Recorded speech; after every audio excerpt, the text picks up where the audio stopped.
Tony Kent. I'm not sure why I hesitated there. I should know who I am. This is Tony Kent, and this is another episode of Tony Kent Writes and Cross-Examines. And today, the person who will be not cross-examined, but who will be gently questioned, is author CHRIS McGEORGE. Chris is the master of the closed door killing, the locked room mystery, I think is what I'm supposed to call it. He has released 2 books so far with Orion. One is Guess Who, the other is Now You See Me. And his 3rd book, Inside Out, will be released in October of this year, October 29th. And I believe that there is a 4th one coming. At some point, we're going to work out how he keeps doing it. So, Chris, thanks very much for joining us. Hi, it's great to be here. Thanks for inviting me. No, you're more than welcome. Thanks for saying yes. It's a really lovely Saturday afternoon outside. I'm looking out through the window. And I think it's the last of the good weather, so I'll do this as quickly as I can, and you'll be able to get outside. I can see a cat moving around somewhere. So yes, there is. I'm trying to keep her off the desk. No worries at all. I'm just very, very sort of Bond villain-esque, isn't it? But we're about to have some kind of threat sent our way. So, Chris, you are one of those authors who has actually got qualifications and everything in writing. I guess. I mean, it's how I got into writing, how I got my agent and published. I did the master's course at City University, London. Yeah. And wrote my first novel there, and that's how I got picked up. So how do you go about getting? I mean, what did you study at university? So undergraduate, I did film and television production at University of Cumbria in Carlisle. And kind of gleamed from that I was more interested in the writing side, the script writing, and stuff like that, more than actually doing the films, producing them, directing them. I found it a lot less stressful just to be on the writing side of it. So I decided to look for a master's in creative writing. And as I looked around at the time, City University London was the only course that actually had you produce a full manuscript, a full novel. So I thought just apply to there, and luckily I got in. Oh, fantastic. And what is it that made you want to study something that would have led to novel writing rather than screenwriting? I think it's very good for novel writing. It's maybe a little naively, it's one person's vision more than in screenwriting. As you get in the business, it's not totally that, because your editor has a say and your agent has a say, definitely at the start. But with screenwriting, you've also got to deal with a lot of other people. You've got to deal with directors and producers who might have their own vision as well. Whereas in writing, you've got the final say, which I like. It's almost as if you're the. I think someone said this yesterday, actually, in a different interview. You're the auteur, aren't you, when you're writing? So, although you have other people on the team, I mean, I have a fantastic editor called Pippa who basically takes what I write and makes it much better. But at the same time, she's still making my vision better. Whereas if you're a writer for the screen, you're effectively giving it over to a director for it to become his vision, aren't you? Yes, and depending on the status of the director, also his vision with a lot of influence from the studio and from the producers. But generally, I think you find yourself bottom of the tree as the writer. Ironically, as the person that originates the stuff in Hollywood, let's say, you find yourself at the bottom of the tree. Whereas in what we do, whilst of course it gets changed and it gets improved, we hope. But everyone is trying to work towards your vision rather than some other guys. Yeah, absolutely. It's very interesting, isn't it? Because I always wanted to be, until I read the book that made me want to write, which everybody who knows me knows is The Winner by David Baldacci. Before I read that, I always wanted to be a screenwriter because that was that was how I could see my ideas being projected, I guess. But then you find out that you can write those kinds of books as well. So you've got 2 out. First of all, was Guess Who? Is Guess Who the one that you wrote when you were at City? Yes. So that was the final sort of thesis. Yeah. So, and that was the first of your locked room mysteries. Yes. Guess Who and Now You See Me and Inside Out are all kind of closed room mysteries. Sort of similar themes, and I like sort of playing around with that. Yeah, I was about to say, what attracts you to that particular conceit? I think actually it was interesting. Me and you were at Noir at the Bar this week. Yes.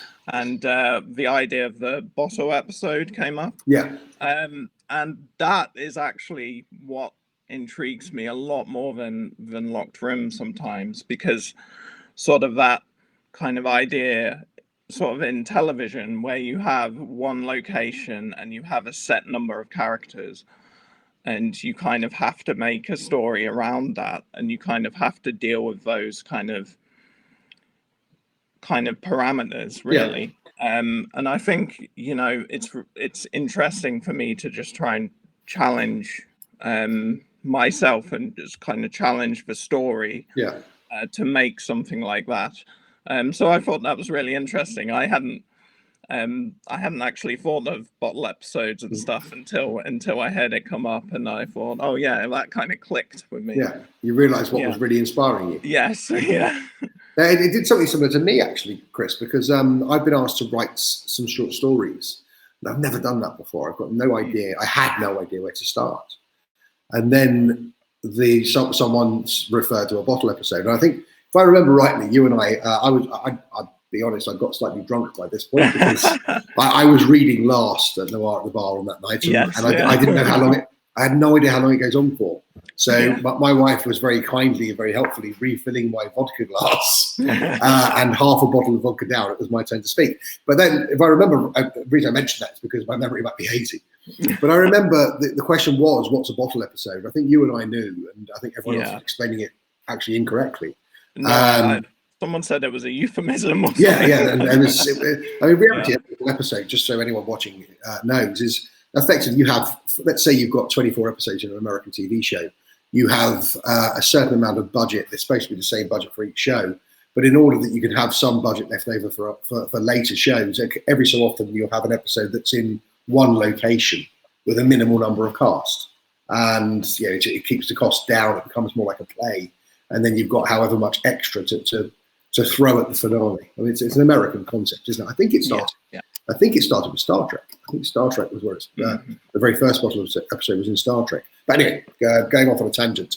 So writing a short story, and when that came up just the other day, that gave me the idea for what you've just said, but not for me a locked room. But I mean, I write obviously my Joe Dempsey, Michael Devlin stuff, and they're fairly action packed. And there's no way you can put that into a short story. You can't have loads of action in a short story. So I was racking my brains, and then the mention of the bottle episode, I've now got this idea to just have a confrontation, and the confrontation is in one room, and all the action's over already, and it's just the denouement. Can't pronounce it. The denouement, isn't it? I can't do French. I think that was right. Yeah. So a similar kind of inspiration there for that. But for you, it's taken on it's a particular talent, isn't it? Locked room mysteries. It's something a lot of us don't touch because it's really bloody hard to do. And you've done it 3 times, and are you doing it the 4th time? The 4th one's slightly different. They're all different from each other. I'm not suggesting. But the 4th one is going off a bit. Right. There's sort of locked room mysteries in a greater mystery. Right. But yeah, it's a challenge to kind of riff on that one thing, a few times, and just not make it the same. Yeah. So that's kind of where I play around with locations and kind of just the general idea of what a locked room is, really. Yeah. Well, it's an element of a magic trick in it, really, isn't there? When Yes. you think about it, it's in the same way as when you go behind the scenes of a magic trick. It's the same kind of machinations as going behind the scenes of the locked door mystery. So, I mean, does that ever have any kind of element, any influence on you, sort of the magic tricks and the trickery of that kind of thing? I mean, yeah, more so in the magic trick. If you're kind of referring to it that way, I think it's what I always try and do is usually when you find out how a magic trick is done, it's very, very underwhelming. Yeah. So, you know, that's usually the first thing I try and figure out. How can I make this kind of Impressive. satisfying? Yeah. Yes, yeah, satisfying and not underwhelming. Really. So tell us, 29th of October, Inside Out comes out. Tell us a bit about Inside Out. So Inside Out is kind of a very, very kind of core locked room mystery from the outset. It's a prison cell. It's about as locked as they get. Yes. It's a totally sealed prison cell in a high security women's prison. And one night, Cara, my protagonist, goes to sleep, and Stephanie, her cellmate, is asleep across from her, and she wakes up in the morning, and Stephanie's been shot in the head, but Cara didn't do it, Right. and it's still sealed. It's still completely locked. Cara didn't hear it? No.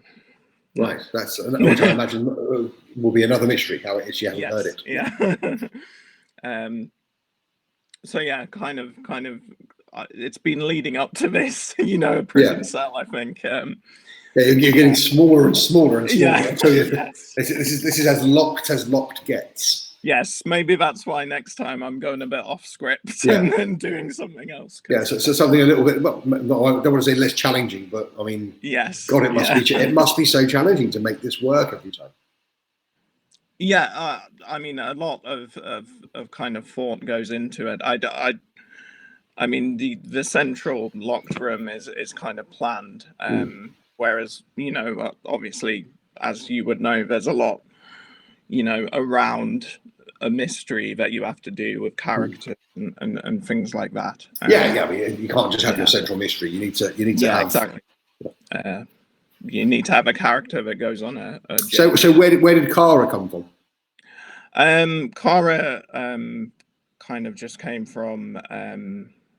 I just wanted to create a character who was wholesome. She's very nice, but she's being convicted of this crime, horrible crime. She's serving 2 life sentences. And I really wanted to play with whether she's actually innocent or not. She maintains that she's innocent, but the reader doesn't know for a significant part of the book if she is. So that's what I want to play with, really. Which isn't, it's not a new thing for a crime book, but it's you know, it's playing with that again and playing with those conventions. Yeah. Well, also it's outside of the central mystery, so it's yes, exactly.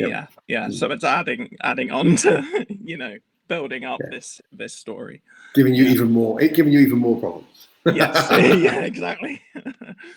Well, it sounds very interesting. So that's out on the 29th of October. Is that hardback or paperback? It's paperback and audio and ebook. Right. Hopefully it's going to hit then. Who knows? Well, hopefully we'll all be out and we can all see the signs. Absolutely. We can walk into a shop, an open shop, not a locked shop. We can walk into an open shop and we can buy it. Yes, hopefully. Well, Chris, that's great. I'm looking at the time. We've got 20 seconds left. So I'm going to wrap up. I'm going to say to you, thank you very much for joining us. 15 minutes time just flies by. As I say, I've read one of the others. The new one sounds fantastic, and I hope it sells and flies off the shelves. Thank you. Thanks very much. Thanks. Take care. Bye. Bye.